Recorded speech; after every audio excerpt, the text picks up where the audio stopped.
La biologie et le contrôle du puceron de la digitale dans la production de plantes ornementales en serre.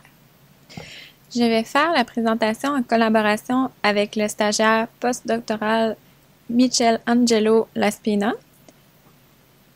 Il présentera la seconde partie de cette présentation. Nous travaillons sur les pucerons puisqu'il s'agit de l'un des ravageurs les plus importants en serre ornementale après le thrips.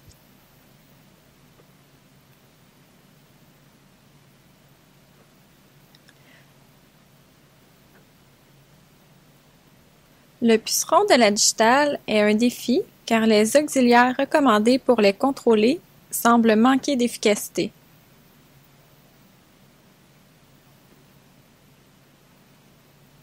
Les insecticides de la classe des néonicotinoïdes procurent un certain contrôle. Ils s'intègrent bien dans un programme de lutte intégré. Cependant, comme nous le savons tous maintenant, cette classe de pesticides fait l'objet de restrictions dans plusieurs jardineries et autres détaillants. C'est pourquoi des moyens de contrôle alternatifs sont nécessaires. Voici les objectifs du projet.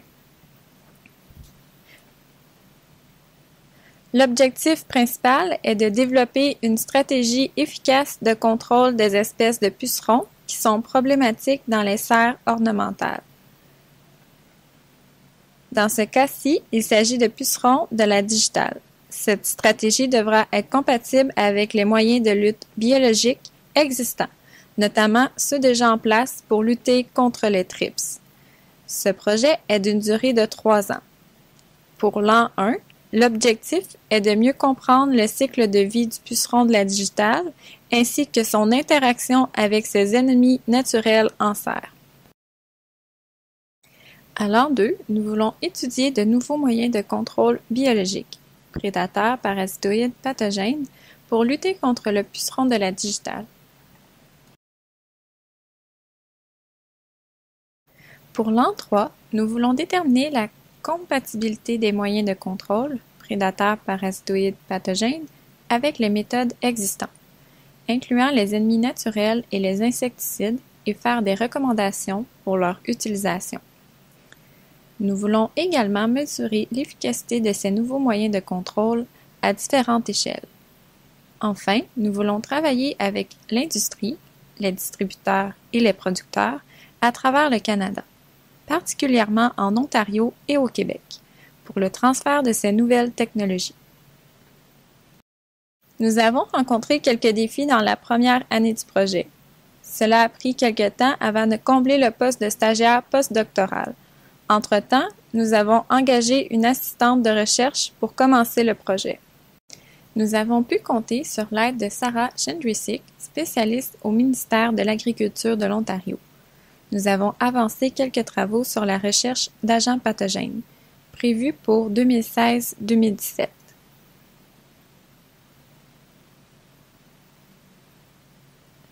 Nous avons engagé un étudiant postdoctoral, Michelangelo.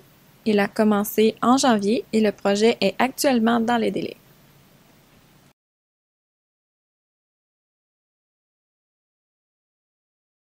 Les objectifs révisés du projet sont en fait des réaménagements de l'an 1 et l'an 2.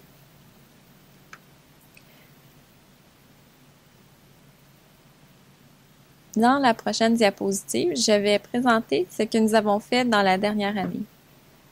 Nous avons commencé à comprendre les interactions du puceron de la digitale avec ses ennemis naturels. Parmi nos principaux questionnements, où sont les pucerons de la digitale en été, puisqu'ils semblent davantage problématiques en saison fraîche, c'est-à-dire le printemps et l'automne, et semblent disparaître durant l'été. Bien entendu, ils ne disparaissent pas, ils ne vont pas en vacances complètement, mais nous voulions savoir où ils sont durant l'été. Une seconde interrogation est pourquoi les auxiliaires actuellement recommandés, Aphidus hervi, n'offrent pas un contrôle adéquat. Nous avons également étudié des moyens de contrôle biologique alternatifs, notamment d'Alosia coriaria, anciennement appelée Atheta coriaria, ainsi que des agents entomopathogènes et des acariens prédateurs. je vais développer davantage sur ces objectifs. À la première question, où vont les pucerons de la digitale en été? Nous avons observé, les producteurs pourront le confirmer, qu'ils se cachent dans les endroits frais. Nous les avons surtout observés sous des feuilles basales dépensées. Ces feuilles sont très basses et touchent littéralement le sol. Ces feuilles près du sol sont peut-être une protection contre leur ennemi naturel. Sur les poivrons, ils ont tendance à migrer vers le bas, ce qui probablement les protège de leur ennemi naturel. De plus, les feuilles du bas sont rarement dépistées. Il est donc facile de manquer un début d'infestation de pucerons de la digitale.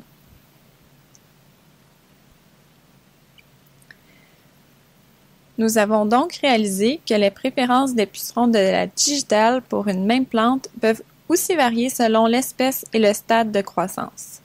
Au cours des prochaines années, nous étudierons davantage cet aspect. À la seconde question, pourquoi Aphidius hervi, le parasitoïde sur la photo, donne un contrôle inadéquat? Nous avons émis deux hypothèses. La première est que les comportements de recherche d'Aphidius hervi n'est pas adaptés pour trouver les pucerons de la digitale. La seconde hypothèse est que ce puceron échappe au parasitisme en se laissant tomber au sol lorsqu'ils sont dérangés. La première hypothèse était basée sur des travaux réalisés par Sarah Jędrysik sur les aphidoléthèses, dans lesquels elle a observé que les aphidoléthèses, les césidomies qui attaquent les pucerons, semblaient attaquer les pucerons qui se trouvaient sur les pousses terminales des plants et ignoraient les pucerons à la base des plants. Nous avons placé plusieurs plants dans une serre, puis relâché plusieurs Aphidius hervi sur les plants infestés de pucerons et avons noté où se tenaient les Aphidius hervi sur les plants. Sur le graphique, vous remarquerez que le milieu et le haut des plants contenaient beaucoup plus d'Aphidius hervi que la base des plants. Aphidius hervi semble préférer la partie mi-supérieure des plants. Ceci a été fait sur des semis de poivrons, qui est un type de plant avec une bonne stratification.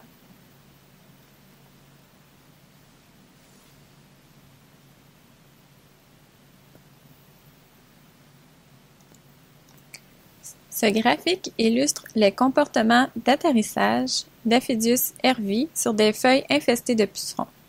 Nous pouvons remarquer qu'il semble davantage atterrir sur les feuilles infestées lorsque ces dernières sont dans le haut du plant plutôt que sur les feuilles du bas.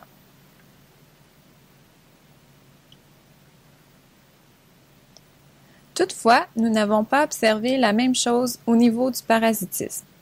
Il semble davantage parasiter les pucerons qui sont situés sur les feuilles du bas.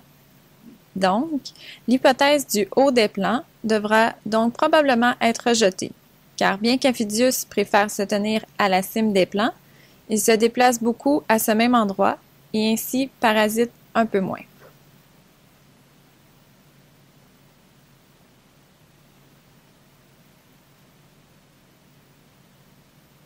La deuxième hypothèse était sur le comportement du puceron à se laisser tomber lorsqu'il est dérangé. Ce que nous avons vraiment observé dans cet essai est qu'Aphidius hervi déclenche le comportement du puceron à se laisser tomber. Dans les 20 minutes d'observation des plants suivant un dérangement, 65% des pucerons avaient soit quitté le plant ou s'étaient laissés tomber au sol. Il est donc probable que ce comportement de chute du puceron augmente la dispersion du problème puisqu'il ne sera pas parasité et davantage de plants seront donc infestés par les pucerons.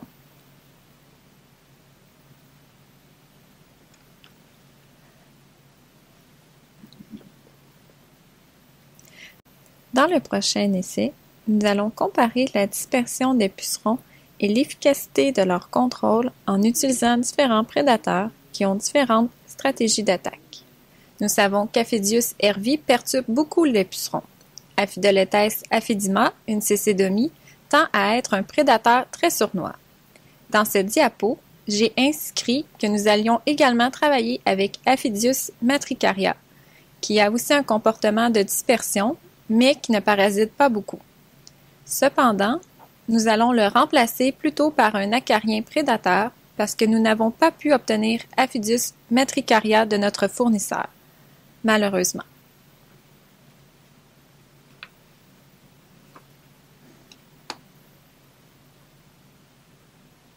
Tel que mentionné, nous avons aussi étudié des nouveaux agents de contrôle biologique, tels que Dalosia carriaria, un microbe entomopathogène, et également un acarien prédateur. Je vais vous montrer sur les prochaines diapositives ce qui en a été ressorti. Le fait que le puceron se laisse tomber au sol nous a fait se questionner sur qu'arriverait-il avec un prédateur présent à la surface du sol, comme par exemple Dalosia carriaria. Idéalement, ce prédateur contrôlerait tous les pucerons au sol qui tombent des plants. De plus, considérant le fait que les pucerons de la digitale migrent vers les feuilles du bas en été, le choix de cet auxiliaire nous apparaît logique. Cependant, dans nos essais, nous avons observé aucune prédation même après 3 jours de présence des pucerons.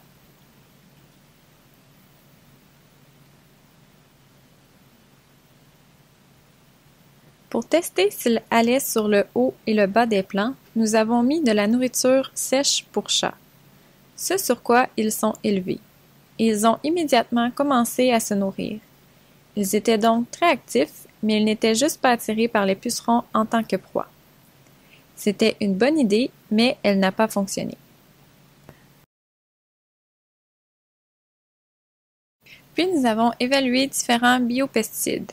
Parmi ceux-ci, il y avait Grandivo, qui est un chromobacterium, le MET52, un champignon Metarhizium, et enfin une souche expérimentale de Leucanicilium lecanii. Sur le graphique, nous pouvons voir qu'une semaine après l'application du traitement, MET52 offrait un contrôle des pucerons significativement supérieur, particulièrement après 2 semaines. Il a réduit la population de pucerons beaucoup plus significativement que tous les autres traitements.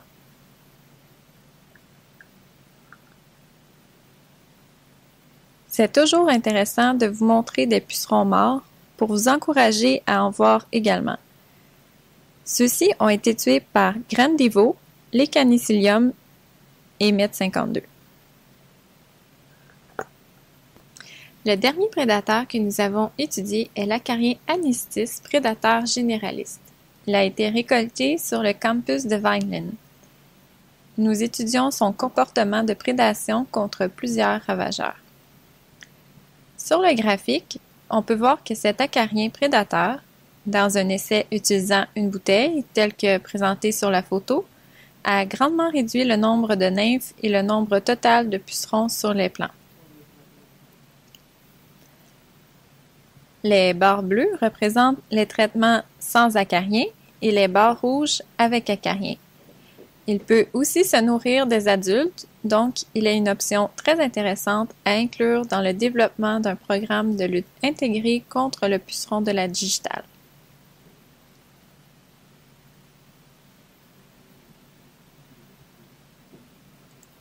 Je vais maintenant donner le microphone à Michael Angelo, qui va vous parler de son plan pour les 2 prochaines années.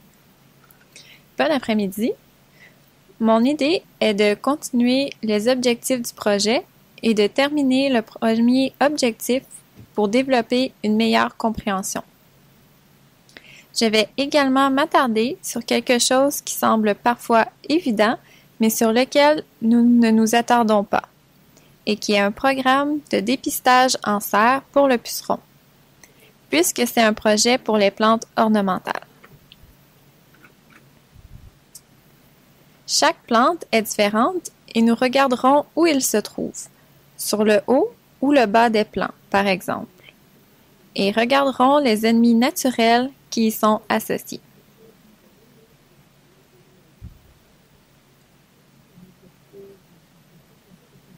Nous regarderons également autour des serres ainsi que ses ennemis naturels. Nous observerons également le pourtour extérieur des serres pour y noter les ennemis naturels présents. Nous étudierons également des agents de contrôle biologiques à partir de ceux trouvés dans cette étude, mais aussi ceux cités dans la revue de littérature.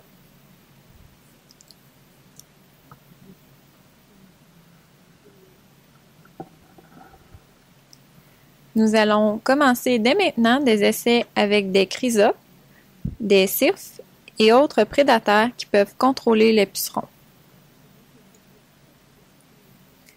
Nous poursuivrons également nos études sur la compatibilité des agents de contrôle biologiques que nous utilisons déjà.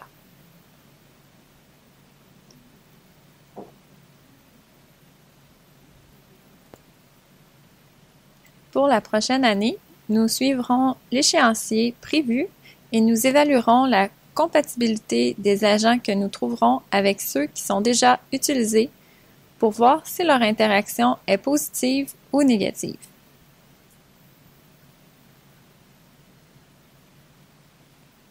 Il est possible qu'il y ait de la prédation intra-guilde, donc nous évaluerons cette problématique. En plus d'identifier la meilleure stratégie pour les lâcher dans les serres.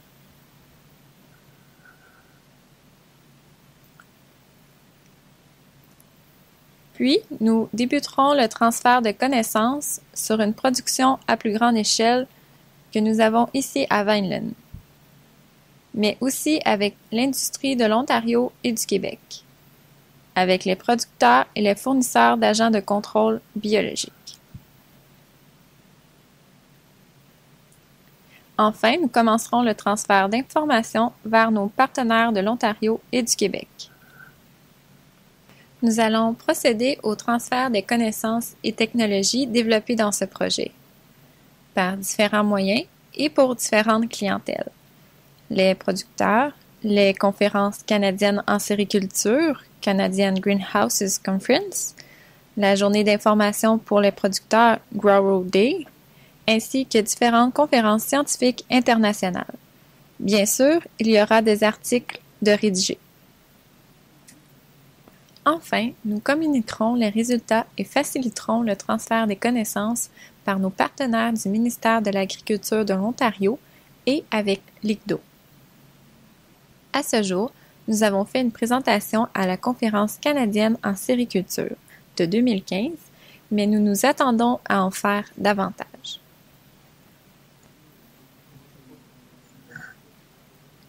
Nous voudrions remercier tous ceux qui ont contribué au projet.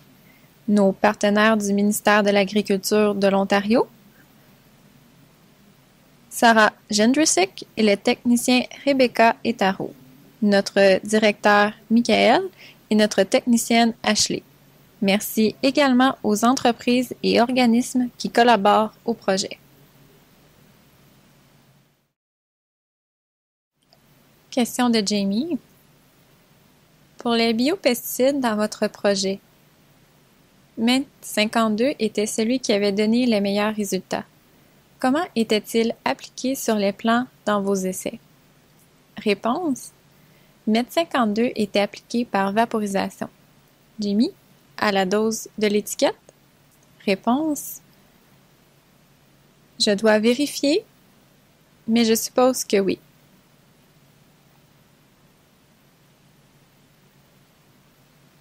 Question de Caroline. Est-ce qu'il s'agissait d'une seule application de biopesticides? Réponse. Oui, une seule application. Peut-être ça aurait été mieux deux.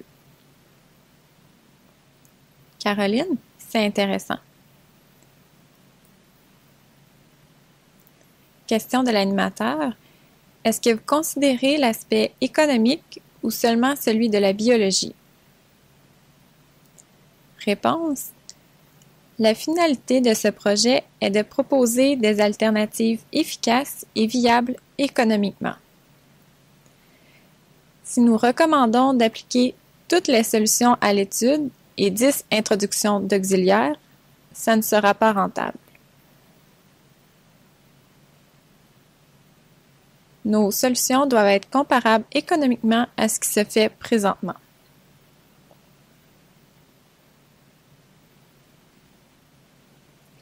Question de Jimmy.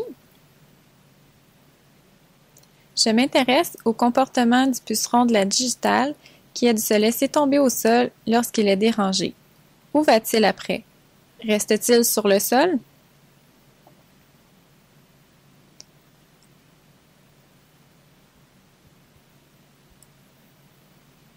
Réponse Michelangelo.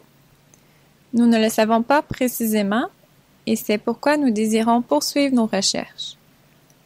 Normalement, il devrait s'en aller vers une autre plante pour continuer de se nourrir.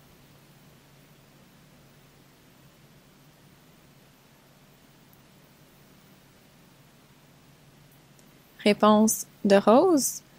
Dans une expérimentation, nous les voyions vraiment tomber des plants, alors nous avions placé des contenants sous les plants et relâché des parasitoïdes.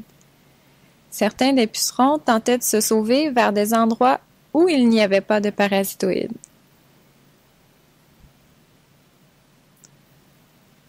Donc, nous présumons que s'ils ne meurent pas dans cette chute, il est possible que ça augmente leur dispersion. Donc, encore une fois, il y a toujours ce risque que le comportement de chute des pucerons ne fasse qu'augmenter les taux d'infestation. Dans les travaux de Dave Gillespie avec Aphidius matricaria, ils ont pu observer ce phénomène de dispersion du puceron de la digitale. S'il ne meurt pas où il tombe, ce n'est pas quelque chose que nous désirons voir.